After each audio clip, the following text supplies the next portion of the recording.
I had spent the weekend at the casino, and my girlfriend and I, we were leaving, going to check out. When I got on the elevator, as we started descending, I was like, oh, Laura, I don't feel so well. By the time we got to the ground floor, I said, Laura, I'm going to die. And I passed out. My sister was in from town and she said, your ankles are so swollen, why do you think? And I laughed and said, maybe it's congestive heart failure. The next day I woke up and I said to my husband, you have to take me somewhere, I'm dying.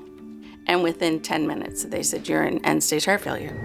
For the next 18 months, it was in and out of the hospital, and I was told that my heart was irreparably damaged and I was going to need a heart transplant. All I kept thinking about was who would take care of my kids. I'm sorry. It was COVID, I couldn't have visitors. So I was in the hospital for 45 days by myself. Phil came twice. The first time was when they told him my organs were all failing and I was probably going to die. So he was to come and say goodbye. And then the second time was to talk about the transplant. I was put on the transplant list. I waited 8 days. And then on June 9th, I received a heart. And it's so strong. I remember looking at the palm of my hand, and it was pink. Prior to my surgery, it was like gray.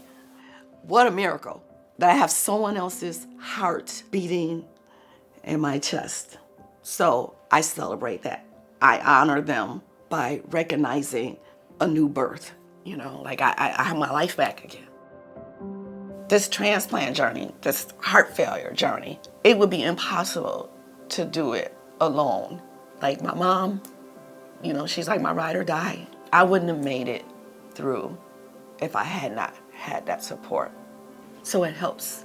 I was a school nurse, and Denise was a parent of one of my students. It took me forever to reach out to you when I sent you a message through Facebook, and I was like, I have to do this. She was about 6 months ahead of me, maybe a little more, and she was doing so good, and I thought, I just can't wait to get there. I knew you would help me. I knew the kind of person you were, I knew the kind of mother you were, and I knew that you would help me through this. The minute we connected, from this point forward, if I don't have it, Denise has my back, so she has it.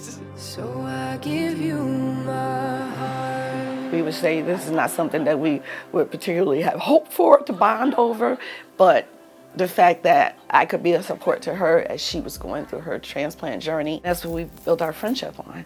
So if something good happens, I tell Denise. If something bad happens, Denise is one of the first people I tell. If everybody could have a Denise, they would just be so blessed. It's nice you can offer hope to people, but people offer you hope too. So I had a heart pump for 2 years and 2 months, and then I got my heart.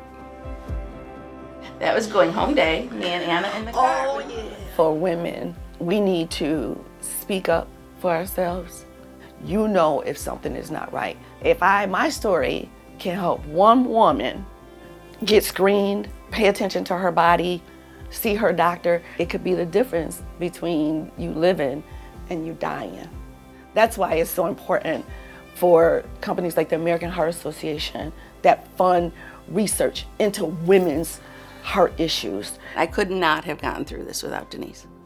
What about that guy over there? Oh, he was pretty good too. My husband, I often say I would not be alive today if it wasn't for him. I mean, he did everything, and he still does. He does the laundry still, and I can do some of these things now. I shouldn't say that out loud.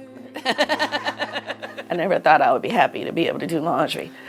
But these are the little things I couldn't do, and now I can do because someone thought of others.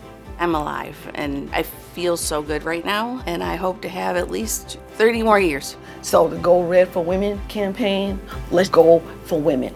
So I give you